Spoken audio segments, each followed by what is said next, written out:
KP ओलीजीले rail ल्याउँछु भनेर भन्नुभएको थियो। भारी समर्थनबाट प्रधानमन्त्री हुनुभएका केपी ओलीलाई रेल ल्याउन कसले छेक्यो? पानी जहाजमा नेपालको झण्डा फरफराउन कसले छेक्यो? घर घरमा ग्यासको पाइप जोड्दिन कसले रोक्यो? हावाबाट बिजुली निकाल्न उहाँलाई कसले समस्या गर्यो? नेपालमा 2 अङ्कको आर्थिक वृद्धि दर हासिल गर्न उहाँलाई कसले अवरोध खडा गर्यो? 3 वर्ष सरकार चलाउँदा एउटा पनि सिग्नेचर प्रोजेक्ट ल्याउन नसक्ने, जनतालाई कुनै पनि खालको राहत दिन नसक्ने, कोभिडको यो महामारीमा जनतालाई परेको यति विघ्न समस्यामा कहीँ पनि सहयोगी बन्न नसक्ने र सरकार छ भनेर हामीले मानिदिनु पर्ने, यो भन्दा असफल सरकार मेरो विचारमा नेपालमा आजसम्म बनेकै थिएन। यो भन्दा भ्रष्टाचारलाई संरक्षण गर्ने सरकार मेरो विचारमा आजसम्म नेपालमा बनेकै थिएन। यो भन्दा बढी विधि विधान विरुद्ध हस्तक्षेप गर्ने, प्रहार गर्ने सरकार आजसम्म नेपालमा बनेकै थिएन।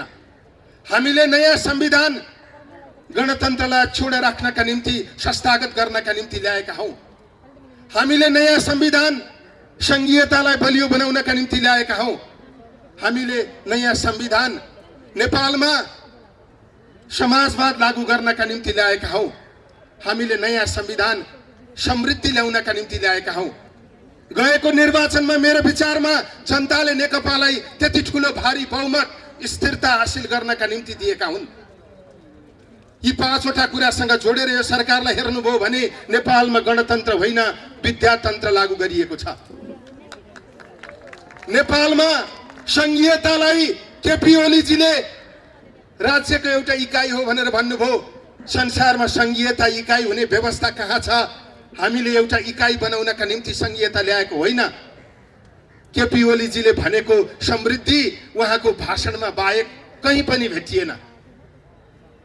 समाजवादको कुरा गर्नुहुन्छ भने अघि कुन्दनले भन्नुभएको जस्तो ओम्नी र यति ग्रुपलाई बाहेक नेपालमा कसैलाई पनि समाजवाद आएन। स्थिरताको त प्रधान शत्रु हो केपी ओली।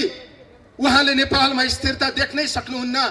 विभिन्न विधेयकहरू ल्याएर नेपालको संवैधानिक जे व्यवस्था थियो, अध्यादेश ल्याएर उहाँले त्यसलाई मिच्न खोज्नुभयो। सरकारहरू ढल्न थाले, पार्टीहरू फुट्न थाले। संविधानले राजनीतिक दल फुटाउनका निम्ति केन्द्रीय संसदीय दल र केन्द्रीय समितिमा 40% हुने व्यवस्था गर्यो। संवैधानिक परिषदमा विपक्षी दलको नेता अनिवार्य रूपमा हुनुपर्ने व्यवस्था गर्यो। उहाँले अध्यादेश ल्याएर त्यसलाई पहिल्यै भत्काउन खोज्नुभयो। त्यो एउटा अस्थिरताको द्योतक थियो। संसदमा 2/3 ल्याएको पार्टी अनि त्यसको अध्यक्ष प्रधानमन्त्री भएको बेलामा त्यही संसदलाई उहाँले विघटन गर्नुभयो। त्यसैले केपी ओली स्थिरताको शत्रु हो। उहाँले नेपाललाई स्थिर भएको देख्न चाहनुहुन्न। आज सरकार सञ्चालनको पक्षबाट मात्रै होइन, नेपालको संविधान रक्षाको पक्षबाट पनि केपी ओली यो संविधानको प्रमुख बाधक हो, लोकतन्त्रको प्रमुख बाधक हो, संघीयताको प्रमुख बाधक हो र नेपालमा समृद्धि आउन नसक्नुको मुख्य कारण केपी ओलीले देशको नेतृत्व गरेको कारणले हो। आज नेपालको संविधानले स्थिरताका निम्ति धेरै व्यवस्था गरेको छ। संवैधानिक व्यवस्थालाई कुल्चिएर उहाँले 2/3 को संसद भङ्ग गर्नुभयो। नेपालको संविधानको कुन धारामा प्रधानमन्त्रीले अविश्वासको प्रस्ताव ल्याएर त्यो प्रस्ताव फेस गर्न सकेन भने संसद विघटन गर्ने व्यवस्था गरिएको छ। अझ केपी ओलीजीका विरुद्ध त अविश्वासको प्रस्तावसम्म पनि दर्ता भएको थिएन। धारा 76 को 1 देखि 10 सम्म विभिन्न व्यवस्थाहरू गरिएको छ। 1 देखि 9 सम्म कुनै पनि काम नगरिकन एकैचोटि 10औं नम्बरमा प्रवेश गर्न पाइन्छ। संसद विघटनलाई संविधानले अत्यन्त धेरै अप्ठ्यारो बनाएको छ। संविधान मस्यौदाकार आदरणीय कृष्णप्रसाद सिटौलाजी यही हुनुहुन्छ। नेपालको संविधानले सरकारहरू छिटो छिटो फेरिए भनेर 2 वर्षसम्म अविश्वासको प्रस्ताव ल्याउन नपाउने व्यवस्था गरेको छ। नेपालको संविधानमा प्रधानमन्त्रीहरूले आफू टिक्नका निम्ति 50-60 जना मन्त्री बनाउन थाले भनेर 25 जना भन्दा बढी मन्त्री नबनाउने व्यवस्था गरेको छ। संविधानमा अवधिभन्दा पहिले संसद विघटन गर्न नसकिने हदैसम्मको व्यवस्था गरिएको छ। तर प्रधानमन्त्रीले प्रचण्डजीसँग रिस उठ्यो, माधव नेपालजीसँग रिस उठ्यो, उहाँले संसद विघटन गरिदिनु भयो। कसैसँग रिस उठेको आधारमा जनताको संसद विघटन गर्न पाइन्छ? हिजोको संविधानमा त्यो व्यवस्था थियो होला, तर नेपालमा आज नयाँ संविधान छ। हिजोको संविधानमा त्यो व्यवस्था थियो भनेर नयाँ संविधान आइसकेपछि पुरानो संविधानको व्यवस्था लागू गर्न मिल्छ? बेलायतमा यो व्यवस्था छ, यो परम्परा छ भनेर नेपालमा त्यो परम्परा लागू गर्न मिल्छ? नेपालमा त नयाँ संविधान छ। हामीले संविधान भन्दा माथि कसैलाई पनि नराख्नका निम्ति गणतन्त्र ल्याएका हौं। हिजो राजाहरूले टेरेनन्, त्यसैले राजाहरूले नटेरेका कारणले उनीहरूलाई हामीले हटायौं र गणतन्त्र ल्यायौं। तर आज संविधान भन्दा माथि बस्न खोजिरहनु भएको छ विद्यादेवी भण्डारीज्यू, केपी ओलीज्यू। पाब्लो नेरुदले भनेका थिए, तिमी बगैँचाको फूल टिप्न सक्छौ, तिमी बगैँचा फाड्न सक्छौ, तर बसन्त आगमनलाई तिमीले रोक्न सक्दैनौ। केपी ओलीजी, तपाईले एकपटक संवैधानिक व्यवस्थालाई कुल्चन सक्नुहुन्छ। तपाईले एकपटक नागरिक सभाको आन्दोलनमा फोहोर हाल्न सक्नुहुन्छ। तपाईले थुप्रै मान्छेलाई शहीद बनाउन सक्नुहुन्छ, तर देशको प्रगति र उन्नतिलाई तपाईले रोक्न सक्नुहुन्न। तपाई निरङ्कुश शासक बन्ने तपाईको जुन चेष्टा छ, त्यो कुनै पनि हालतमा सम्भव हुन सक्दैन। त्यसैले समयलाई केपी ओलीजीले रोक्न सक्नुहुन्न, लोकतन्त्रलाई उहाँले समाप्त गर्न सक्नुहुन्न। यो जुन खालको प्रवृत्ति केपी ओली प्रवृत्ति मुलुकको राजनीतिमा देखिएको छ, यो प्रवृत्तिले नेपालको लोकतन्त्रलाई बलियो बनाउँदैन, नेपालमा लोकतन्त्रलाई संस्थागत गर्दैन। एउटा भनाइ छ, मकैबारी हेर्न बाँदरलाई जिम्मा दिए जस्तै नेपालको गणतन्त्रको नेतृत्व गर्न केपी ओलीलाई जिम्मा दिएको कारणले यो परिस्थिति निर्माण भएको हो। ६५-६३ सालको जनआन्दोलनको उपलब्धि हासिल गर्ने सवालमा केपी ओलीजी त्यसको अंशियार होइन। केपी ओलीजी गणतन्त्रवादी नेता पनि होइन। गणतन्त्र विरोधी नेतालाई हामीले गणतन्त्रको बागडोर सम्हाल्न दियौं। त्यसकारण आज यो उपलब्धिहरू सङ्कटमा परेको स्थिति छ। म सम्मानित अदालतलाई पनि भन्न चाहन्छु, अदालत र न्यायमूर्तिहरू हाम्रा लागि सम्मानित व्यक्ति र संस्था हो। अदालतको निष्पक्षताका निम्ति हामी लडेका हौं। शक्ति पृथकीकरण हाम्रो सिद्धान्त हो। त्यसैले शक्ति पृथकीकरणको आधारमा अदालत निष्पक्ष छ भन्ने हाम्रो विश्वास छ। अदालत किन व्यवस्था गरिएको भने केपी ओली जस्ता मान्छेहरू निर्वाचित भएर आउन सक्छन्, यिनीहरूले संविधानमाथि प्रहार गर्न सक्छन्। यस्ता निर्वाचित निरङ्कुश शासकहरूलाई सचेत गराउनका निम्ति, यिनीहरूलाई नियन्त्रण गर्नका निम्ति, निर्वाचित हुँ भन्ने अहमका आधारमा निरङ्कुश बन्न चाहनेहरूलाई रोक्नका निम्ति अदालत खडा गरिएको। त्यसैले अदालतको निष्पक्षतामाथि हाम्रो प्रश्न चिन्ह होइन।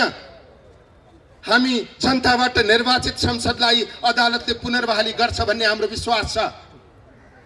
यो निरङ्कुश शासक, यो अहङ्कारी शासकलाई ठेगान लगाउने सवालमा अदालतले संवैधानिक जे व्यवस्था गरेको छ त्यसलाई लागू गर्छ भन्ने हाम्रो विश्वास छ। त्यसैले अदालत प्रति हामी विश्वास व्यक्त गर्दै हामी के भन्न चाहन्छौं भने केपी ओलीले पुसको 5 गते चाल्नु भएको कदम असंवैधानिक हो, अलोकतान्त्रिक हो। त्यो कदम सच्चिनु पर्छ। मान्छेहरूले प्रश्न गर्ने गरेका छन्, कदम सच्चिने भनेको के हो? कांग्रेसले कदम सच्चिनु पर्छ त भनेको छ, तर संसदको पुनर्बहाली हुनुपर्छ भनेको छैन। होइन, कदम सच्चिनु पर्छ भनेकै संसदको पुनर्बहाली हुनु हो। प्रतिनिधि सभाको पुनर्बहाली कांग्रेसको माग हो, किनकि कांग्रेस संविधानवादमा विश्वास गर्छ। संसद विघटन असंवैधानिक भनेपछि,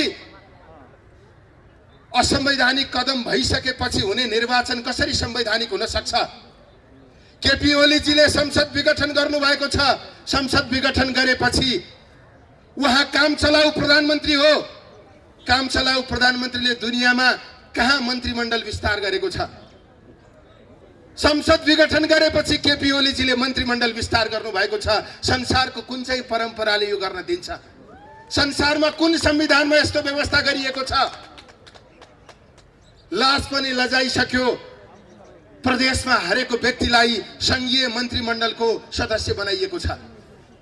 प्रतिनिधि सभामा हरेक व्यक्तिलाई राष्ट्रिय सभाको सदस्य बनाइएको छ।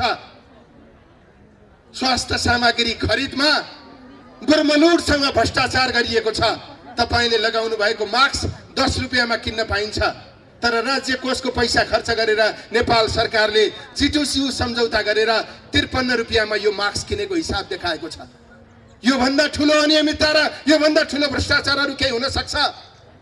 संसद विघटन गर्ने पक्का भइसकेपछि संवैधानिक परिषदको बैठक बसेर स्थगन गरिएको अध्यादेश बिउताएर विभिन्न नियुक्तिहरू गरिएको छ।